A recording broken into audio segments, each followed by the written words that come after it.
So hey guys, welcome back to another video of Z dynasty and I hope कि तुम लोग बहुत ही ज्यादा अच्छे और मजे में होगी। तो वीडियो में आगे बढ़ने से पहले कहना चाहूंगी कि अगर इससे पहले का एपिसोड अभी तक चेकआउट नहीं किया है तो क्या कर रहे हैं, पहले जाओ जाके उसे देख लो, वरना यहाँ तुम्हें कुछ समझ नहीं आने वाला। और अगर तुमने देख लिया है तो बिना किसी देर के आज के इस वीडियो को शुरू करते हैं। सो होमीज, जैसा कि मैंने लास्ट एपिसोड में देखा था जहाँ पर ज़ाओफेन की मुलाकात एक बच्चे जिसका नाम बेमिंग है उससे हो जाती है और वो यहाँ पर तियानियन टेम्पल के बारे में सब कुछ ज़ाओफेन को बता देता है। तभी हम यहाँ पर फाशियांग को भी देखते हैं जो ज़ाओफेन से कहता है कि अब जबकि तुम्हारी कंडीशन ठीक हो चुकी है तो मेरे मास्टर जो कि बरसों से तुम्हारा इंतजार कर रहे हैं वो तुमसे मिलना चाहते हैं। इसी के साथ हम देखते हैं कि ज़ाओफेन भी मान जाता है और वो उसके साथ मेन हॉल की तरफ रवाना हो जाता है जहाँ पर जो तियानियन टेम्पल के जो एल्डर है वो उसे कहने लगते हैं कि असल में मैं नहीं बल्कि हमारे जो सीनियर एल्डर है वो तुम्हारा इंतजार कर रहे हैं। इसी के साथ ज़ाओफेन को पता चलता है कि यहाँ पर इनका जो सबसे सीनियर और जो मेन एल्डर है वो और कोई नहीं बल्कि पाउजी है, यानी कि वही ओल्ड मैन जिसकी वजह से ज़ाओफेन आज इस कंडीशन में है, जिसने कि ज़ाओफेन को वही कल्टीवेशन मेथड सिखाया जिस वजह से उसकी पूरी जिंदगी बर्बाद हो गई और जिस वजह से ही ज़ाओफेन उसे देखते साथ ही गुस्से में अपना कंट्रोल खो देता है और ओल्ड मैन पाउजी को मारने के लिए वो अपनी जी जान लगाना शुरू कर देता है। लेकिन तभी यहाँ पे ज़ाओफेन को मास्टर पाउजी से रिलेटेड उनकी मेमोरीज दिखाई जाती है जिसके बाद उसे पता चल जाता है कि आखिर मास्टर पाउजी इस तियानियन टेम्पल के मास्टर कैसे बने। साथ ही उनके बारे में उसे कुछ सीक्रेट्स भी पता चलते हैं जिन्हें जानते साथ ही ज़ाओफेन का सिर जोर से घूमना शुरू कर देता है। और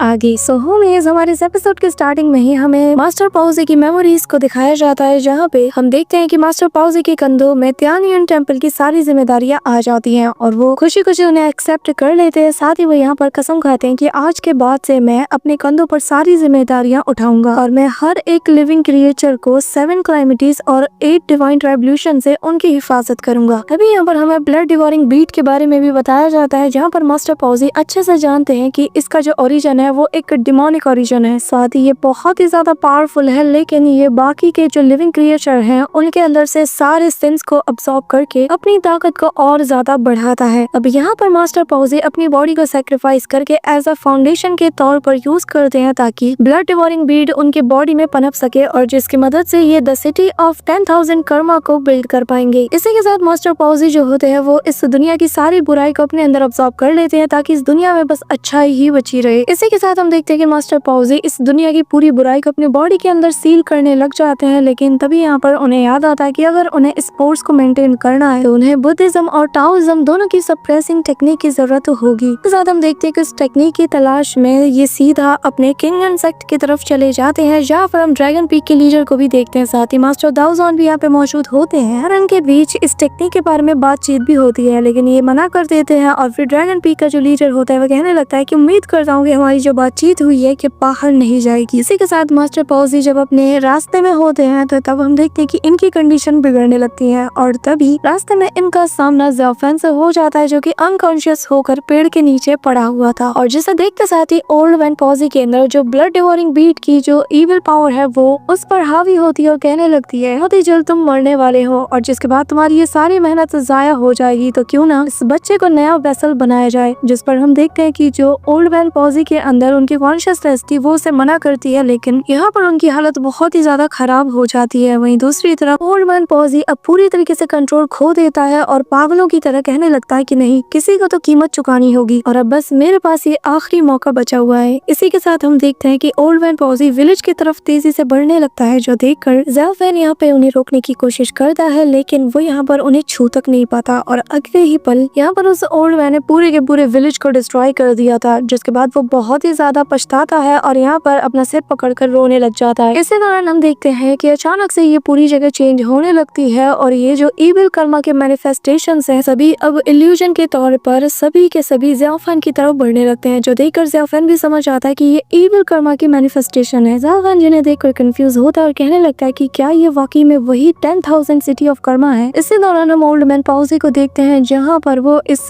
ब्लड डिवोरिंग बीट की इविलनेस को कैरी करते हुए अपने रास्ते रास्ते में आगे बढ़ता है, लेकिन यहाँ पे उसके पैरों में और उसके गले और हाथों में बेड़ियां लगी हुई थी। साथ ही वो जो इविल एनर्जीज थी वो यहाँ पे उसका रास्ता रोक रही थी और हर बीतते पल के साथ उसे और ज्यादा पेन होता है। तभी यहाँ पर ओल्ड मैन पॉजी ज़ेफन को देखकर कहने लगता है कि हम नेक्स्ट लाइफ में दोबारा मिलेंगे। इसी के साथ हम देखते हैं कि ज़ेफन रियलिटी में आ जाता है और उसके सामने ओल्ड मैन पॉजी होता है और वो कहने लगता है कि मैंने हमेशा से यही चाहा था कि एक ऐसा दुनिया में क्रिएट करो जिसमें बुराई ना हो। तो हमेशा अच्छा ही चाहता था, लेकिन देखो अंत में क्या हुआ, मैं दुनिया से बुराई मिटाते मिटाते खुद ही बुरा बन गया। जो ट्रेजेडी तुम्हारे गाँव में हुआ, तुम लोगों के साथ हुआ, उस सब का जिम्मेदार मैं हूँ। मैं अकेला तुम सभी का गुनहगार हूँ और इसी वजह से मुझे लगता है कि मुझे यहाँ इसी कैद में रहना चाहिए और सारी जिंदगी अपने गुनाहों का पश्चाताप करना चाहिए। मैंने जो गुनाह किया है ना, अगर उसकी वजह से मेरे बॉडी के अंदर 10,000 ब्लेड्स को भी धंसा दिया जाए तो भी मैं उसका सिंगल% भी अदा नहीं कर सकता। जिस पर ज़ेफन कहने लगता है कि ये ड्रामा करना बंद करो, तुम बस यहाँ पर खुद को महान बनाने की कोशिश कर रहे हो। जिस पर वो ओल्ड मैन कहने लगता है कि इस वक्त तुम्हारे सामने मैं मौजूद हूँ, तो मुझे जो सजा देना चाहते हो वो दे सकते हो। जो सुनकर ज़ेफन जोर जोर से हंसता है और फिर उसकी गर्दन को पकड़ते हुए हवा में उसे उठा देता है और कहने लगता है कि अच्छा है, एक बात बताओ, तुम्हें मार कर या तुम्हें सजा देकर क्या मुझे मेरा वो बचपन हासिल हो जाएगा? क्या मेरी जो जिंदगी तुमने बर्बाद करके रख दी है वो मुझे वापस मिल जाएगी? क्या तुम उन मासूम लोगों की जान को वापस ले आ सकते हो जिनकी जान तुमने बेरहमी के साथ ली है? क्या तुम मेरे गाँव के उन 247 लोगों को वापस ले आ सकते हो? बोलो। अरे उनकी हड्डियां तक अब तक गल चुकी होंगी और तुम ये दिखाना चाहते हो कि यहाँ पर तुम खुद को लॉक करके दिन रात खुद को सजा देकर कोई बहुत बड़ा महान काम कर रहे हो। हाँ, तुम्हें क्या लगता है कि ऐसा करने से सब कुछ ठीक हो जाएगा, सब कुछ पहले जैसा हो जाएगा? जिस पर वो ओल्ड मैन रोते हुए कहने लगता है कि मैं नहीं जानता। इसी के साथ ज़ेफन फुल गुस्से में कहता है कि मैं तुम्हें अपनी इमेजिनेशन में 1000 बार मार चुका हूँ, लेकिन इससे कुछ नहीं बदलेगा, क्योंकि जिन्हें मरना चाहिए अगर मैं उन्हें मार नहीं सकता और जिन्हें जीना चाहिए अगर मैं उन्हें बचा नहीं सकता, तो आखिर मैं किस काम का हूँ? इन सब का फिर क्या फायदा? जिसके बाद ज़ेफन इमोशनल होते हुए पीछे हटने लगता है, कहने लगता है कि अगर मैं तुम्हें इस वक्त 1000 पीसेज में टुकड़े टुकड़े भी कर दूं, लेकिन क्या इससे कुछ बदलेगा?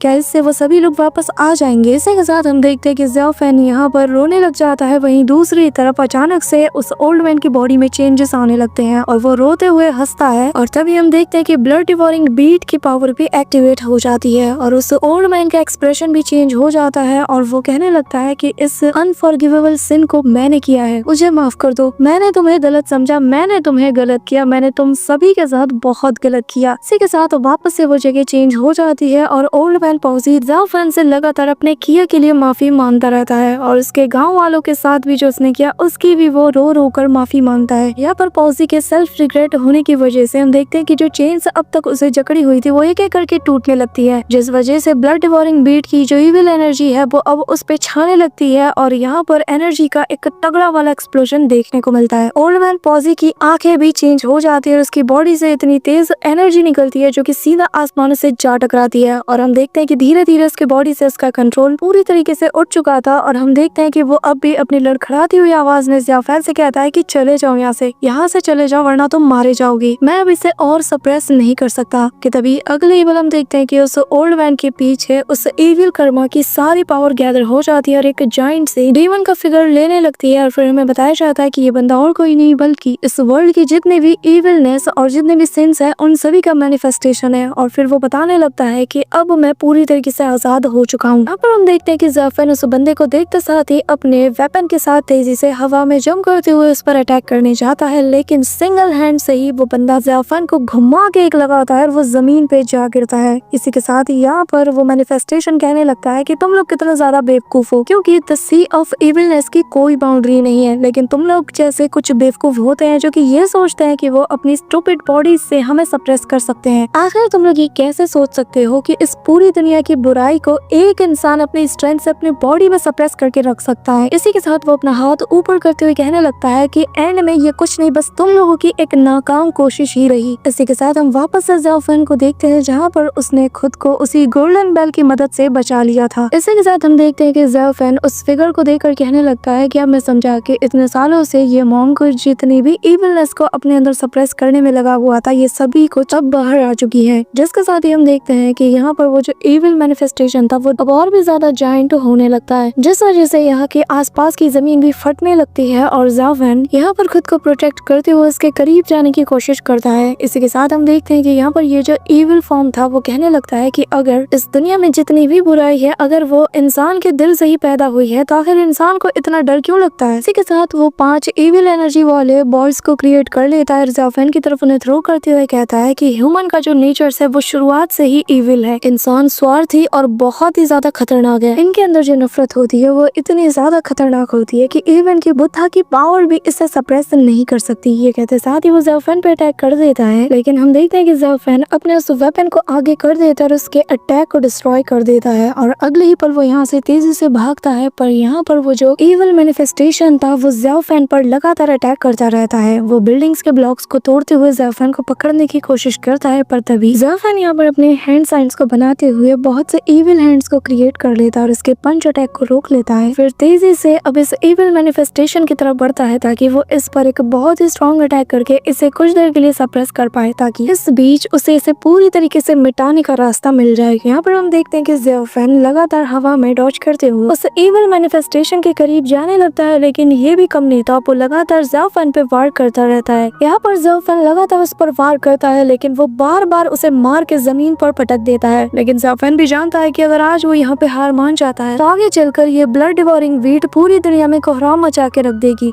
जैसे आज ज़ाफेन की जिंदगी इस चीज के चलते बर्बाद हुई है, कल को किसी और बच्चे के साथ ये चीज होगा। ये सारी बातें सोचते हुए ज़ाफेन दोबारा से इस पर अटैक करता है, लेकिन वो वापस से ज़ाफेन को जमीन पे पटक देता है। इसी के साथ हम देखते हैं कि ज़ाफेन जैसे तैसे खुद को संभालता है, लेकिन तभी यहाँ पर उसके राइट साइड से एक जोरदार पंच करते हुए इविल मैनिफेस्टेशन ज़ाफेन को बहुत बुरी तरीके से इंजर्ड कर देता है और हम देखते हैं कि उसके रास्ते में आने वाले हर एक बिल्डिंग से वो ज़ाफेन को मारना शुरू कर देता है, जिस वजह से उसके रास्ते में आने वाली हर एक चीज डिस्ट्रॉय हो जाती है। तभी हम ज़ाफेन को देखते हैं जहाँ पर वो खुद को उसकी चंगुल से छुड़ा लेता है और दूसरी जगह पे जाके खड़ा हो जाता है। पर यहाँ पर ये इविल मैनिफेस्टेशन ज़ाफेन पर बेतमादन मुक्कों की बारिशें कर देता है, जो देखते साथ ही ज़ाफेन भी समझ आता है कि ये जो इविल मैनिफेस्टेशन है इसके अंदर हर तरह की नफरत, बुराई, इविल एनर्जी भरी हुई है। इसे मैं अपनी फिजिकल फॉर्म या स्ट्रेंथ से नहीं हरा सकता। अगर मुझे इसे हराना है तो मुझे भी इविल बनना ही होगा। जिसके बाद हम देखते हैं कि ये इविल मैनिफेस्टेशन बेतमादन मुक्कों की बारिशें ज़ाफेन पे करना शुरू कर देता है। लेकिन फिर हम ज़ाफेन को देखते हैं जहाँ पर उसकी सटक जाती है और वो कहने लगता है कि बीते 10 सालों में मैंने बहुत कुछ सहा है, मैंने इतनी बुराई, इतनी नफरत देखी है कि मेरे सामने अब ये कुछ नहीं। ये कहते साथ ही हम देखते हैं कि ज़ाफेन अपने उस वेपन को पकड़ते हुए हवा में जंप करता है और घुमा के सीधा अपना वेपन उसके सर पे दे मारता है। वजह से यहाँ पर ये जो इविल मैनिफेस्टेशन होता है उसका कुछ पार्ट उससे अलग हो जाता है और फिर हम ज़ाफेन को हवाओं में देखते हैं और वो भी ये सारा मंजर देखकर हैरान था कि तभी आसमान में तेज बिजलियां कड़कती हैं और फिर वो यहाँ पर उन्हीं इविल एनर्जीज को देखता है जो कि यहाँ पर आजाद होने के लिए छटपटा रही थी। कि तभी हम वापस से उस इविल मैनिफेस्टेशन को देखते हैं जो कि उन्हें सप्रेस करते हुए कहता है कि इस दुनिया में जो लोग भी पैदा होते हैं और जो लोग भी मरते हैं वो सभी चीजें अनसर्टेन है। कहते साथ ही वो उन सारी इविल एनर्जी को क्रश कर देता है। कि तभी हमें फाशियान को दिखाया जाता है जहाँ पे उसे ज़ाफेन की फिक्र हो रही थी और वो यहाँ पर टियानियन टेम्पल का जो लीडर है उससे कहने लगता है कि मास्टर मुझे यहाँ पर उसकी फिक्र हो रही है, क्योंकि अब तो पूरा 1 दिन और 1 रात हो चुका है लेकिन वो अब तक बाहर नहीं आया। जिस पर वो एल्डर कहने लगता है कि ज़ाफेन वो इंसान है जिसने कि बीते 10 साल में बहुत कुछ सहा है। जिस बुराई और हेट रेट को वो अब तक अपने अंदर पालते हुए आया है, आखिर वो इतनी आसानी से उसे कैसे जाने दे सकती है। अब यहाँ पर हम देखते हैं कि फाशियान को ज़ाफेन की बहुत ज्यादा फिक्र होने लगती है, तो वो यहाँ पर एल्डर के सामने झुककर रिक्वेस्ट करता है और कहता है कि मास्टर मैंने आज तक आपसे कुछ भी नहीं मांगा, लेकिन आज मैं यहाँ पर आपसे रिक्वेस्ट करना चाहता हूँ कि आप प्लीज अपने डिवाइन पावर का यूज कीजिए, बुद्धा की गाइडेंस का यूज करके उसे सही रास्ता दिखाइए, उसे वो रास्ता दिखाइए जिसके जरिए से वो अच्छाई के रास्ते पर चलने लगे और इस ट्रायल से वो सही सलामत वापस आ जाए। इसकी मदद कीजिए ताकि वो सी ऑफ इनर डीमंस से आजाद हो पाए। जिस पे वो ओल्ड मैन कहने लगता है कि ऐसा नहीं है कि मैं उसकी मदद नहीं करना चाहता, लेकिन बात यहाँ पर कुछ और है और वो ये कि बीते 10 सालों में ज़ाफेन के साथ जो कुछ भी हुआ है वो हेटरेट उसके अंदर इस हद तक सॉलिड हो चुकी है कि कोई भी आउटसाइडर की विल पावर को उसकी हेटरेट को ऐसे कम नहीं कर सकता और ना ही उसकी हेल्प कर सकता है। इस वक्त सिर्फ ज़ाफेन ही खुद की मदद कर सकता है। इसी के साथ हम ज़ाफेन को देखते हैं जहाँ पर वो पूरी तरीके से उस इविल एनर्जी के चंगुल में फंस चुका था और उसके आसपास बेड़ियों ने उसे जकड़ के रखा हुआ था। और हम उस एल्डर को देखते हैं जो कि कहता है कि सालों पहले जो गलती पाउजी ने किया था आज वो सेम मिस्टेक ज़ाफेन भी करने चला है। वो यहाँ पर कर्मा को बदलने की कोशिश कर रहा है, लेकिन उसे समझना होगा कि ह्यूमन कल्टीवेशन का कर्मा एक बहुत बड़ा हिस्सा है। पाउजी ने सालों पहले ये कोशिश की कि वो पूरी दुनिया की हेट्रेड को अपने बॉडी के अंदर स्टील करके इस दुनिया को बुराई से हमेशा हमेशा के लिए आजाद कर दे, जो कि एक बहुत ही अच्छा विचार था। लेकिन उसके इसी ख्वाहिश ने ज़ियाफेन के उस विलेज को रातों रात बर्बाद करके रख दिया। इसी के साथ हम ज़ियाफेन को देखते हैं जो कि अपने मन में कहने लगता है कि मैं यहाँ से आजाद होके रहूंगा। पाउजी की उस इच्छा ने मेरी पूरी जिंदगी बर्बाद करके रख दी है, जिससे कि मैं अब बदल नहीं सकता, लेकिन मैं अब और अपनी जिंदगी को बर्बाद होते हुए नहीं देख सकता। इसी के साथ हम देखते हैं कि ज़ियाफेन ख्यालों में खो जाता है। फिर यहाँ पर अपनी बीती हुई जिंदगी के बारे में बताता है कि कैसे कैसे उसने इतनी बड़ी बड़ी चुनौतियों और बुरे सिचुएशन का सामना किया, लेकिन उन सभी का सामना करते हुए ज़ियाफेन अभी भी डट कर यहाँ पे खड़ा है। इसी के साथ वो आगे कहने लगता है कि आज मैं जो कुछ भी हूँ मैं उन लोगों की वजह से हूँ जिन्होंने कदम कदम पर मेरा साथ दिया, तो मैं ऐसे ही यहाँ पर लाचार होकर हार नहीं मान सकता। मैं उनके एफर्ट्स को ऐसे जाया होने नहीं दे सकता। फर्क नहीं पड़ता कि इसके बाद मेरा क्या होगा, मैं इविल बन जाऊंगा या फिर मैं इस दुनिया का प्रोटेक्टर, लेकिन मैं इतना जानता हूँ कि मैं आज यहाँ पर किसी के एफर्ट्स को जाया होने नहीं दूंगा। यहाँ पर हम देखते हैं कि ज़ियाफेन की इतनी स्ट्रॉन्ग विल पावर की वजह से वो चेन्स एक एक करके डिस्ट्रॉय होने लगती है, जो देख कर यहाँ पर वो इविल मैनिफेस्टेशन भी शॉक्ड हो जाता है। इसी के साथ ज़ियाफेन खुद को उन बेड़ियों से आजाद करते हुए कहता है कि मेरे साथ क्या होगा ये मैं खुद डिसाइड करूंगा, मेरी विल पावर डिसाइड करेगी, ना कि कोई स्टूपिड सा कर्मा। एक बार मैं यहाँ से आजाद हो जाऊँ तो फिर मैं सारी जिम्मेदारियां लेने के लिए तैयार हूँ और फिर मैं खुद अपने बनाए हुए रास्ते पे चलूंगा। ये कहते साथ ही ज़ियाफेन उससे इविल मैनिफेस्टेशन की तरफ अटैक करने के लिए आगे बढ़ता है। रास्ते में हम देखते हैं कि वो सारी चेन्स उस पर अटैक कर देती है, लेकिन ज़ियाफेन तियानियन टेम्पल का वो डिफेंसिव बैरियर यूज करते हुए एक एक करके उन सारी चेन्स को डिस्ट्रॉय कर देता है, जिसके बाद ज़ियाफेन तेजी से आगे बढ़ते हुए उस इविल मैनिफेस्टेशन के बॉडी के आर पार पहुंच जाता है, जिस वजह से उसे बहुत ज्यादा पेन होता है। अगले ही पल ज़ियाफेन यहाँ पर तीनों पैथ की फॉर्मेशन का यूज करता है और इन कंबाइंड अटैक से यहाँ पर मास्टर पाउजी और उसे इविल मैनिफेस्टेशन दोनों को एक दूसरे से अलग कर देता है। इसी दौरान हम यहाँ पर ओल्ड मैन पाउजी को देखते हैं। जैसे ही वो अपनी आंखें खोलता है तो वो ज़ियाफेन को कामयाब होता हुआ देखकर कहता है कि फाइनली बच्चे तुमने कर दिया, और वो अपनी आंखें बंद करता है। लेकिन हम ज़ियाफेन को देखते हैं जो कि अपने वेपन से तेजी से उसी की तरफ बढ़ता है और अगले ही पल सीन शिफ्ट होता है और हम उस मेंशन के बाहर का सीन देखते हैं, जहाँ पर जो एल्डर थे वो लगातार चैंटिंग कर रहे थे। उन्हें यहाँ पर लगातार ज़ियाफेन की फिक्र हो रही थी कि तभी अगले ही पल उनके हाथों में मौजूद बीड्स की वो माला पूरी तरीके से टूट जाती है, जिस वजह से वो भी हैरान होकर अपनी आंखें खोलते हैं और तभी फाशियान उनसे पूछने लगता है कि एल्डर आखिर क्या हुआ, जिस पर हम देखते हैं कि वो एल्डर बताने लगते हैं कि जो मेरा सीनियर ब्रदर है उसकी बॉडी के अंदर से मैं उस इविल मैनिफेस्टेशन की पावर को पूरी तरीके से डिसॉल्व होता हुआ देख पा रहा हूँ कि तभी सामने का गेट खुलता है। हम ज़ियाफेन को बाहर आता हुआ देखते हैं, जिसे देखते साथ ही जो एल्डर होते हैं वो ज़ियाफेन की तारीफें करने लगते हैं और कहने लगते हैं कि तुमने आज वो कर दिखाया है जो कि आज तक कोई नहीं कर पाया। तुमने न सिर्फ ब्रदर पाउजी को उस डेप्थ से आजाद कराया है, बल्कि जितने भी लिविंग क्रिएचर्स हैं उन सभी को कर्मा के डेप्थ से पूरी तरीके से आजाद कर दिया। सही मायने में तुम्हारी विल पावर बहुत ज्यादा स्ट्रॉन्ग है और तुम्हें इसी वजह से एनलाइटमेंट हासिल हुई। के बाद वो एल्डर ज़ियाफेन को रिस्पेक्ट देते हुए कहने लगता है कि बताइए आखिर हम आपके लिए क्या कर सकते हैं। उस पर ज़ियाफेन कहने लगता है कि जो लोग मारे जा चुके हैं उन्हें पूरे रीति रिवाज के साथ उनका अंतिम संस्कार कर देना चाहिए। ओल्ड मैन पाउजी अब नहीं रहे तो मैं चाहता हूँ कि पूरी इज्जत के साथ उनकी बॉडी का अंतिम संस्कार किया जाए। जो सुनकर ये लोग भी हैरान हो जाते हैं कि ज़ियाफेन ने इतने ज्यादा हेट्रेड को भी अपने अंदर सप्रेस कर लिया। वो एल्डर ज़ियाफेन से कहने लगता है कि तुम वाकई में बहुत ज्यादा डिफरेंट हो, लेकिन अगर तुम सुकून की जिंदगी चाहते हो तो तुम्हें अपने अंदर बची कुची जितनी भी अटैचमेंट्स हैं उन सभी को पूरी तरीके से मिटाना होगा। इसी दौरान हमें फ्लैशबैक का एक सीन दिखाया जाता है जहाँ हम देखते हैं कि असल में ज़ियाफेन ने